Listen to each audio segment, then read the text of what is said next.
একটা বোকার মতো ছেলেই তোমাকে বিয়ে করবে। তুমি কি ভেবেছো আমি কি তোমাকে বিয়ে করবো নাকি?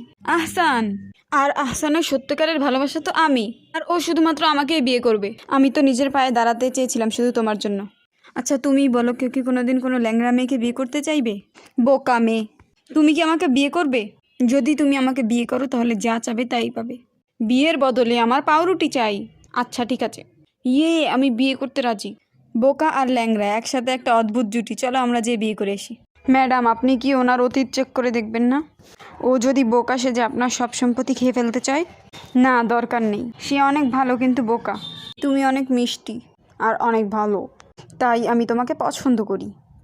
এই তোমাদের এই প্রেম ভালোবাসা তোমরা পরে করো। কেউ এসে এটাকে এখান থেকে বের করে দাও তো। আমি দেখছি কে ওকে বের করার সাহস করে। কার এত বড় সাহস? আমি চৌধুরী পরিবারের বড় মেয়ে। দাদু এখন মারা গেছে, তাই এখন এই পুরো বাড়ি আমার। পরের পার্ট দেখতে চাইলে অবশ্যই লাইক এবং সাবস্ক্রাইব করো।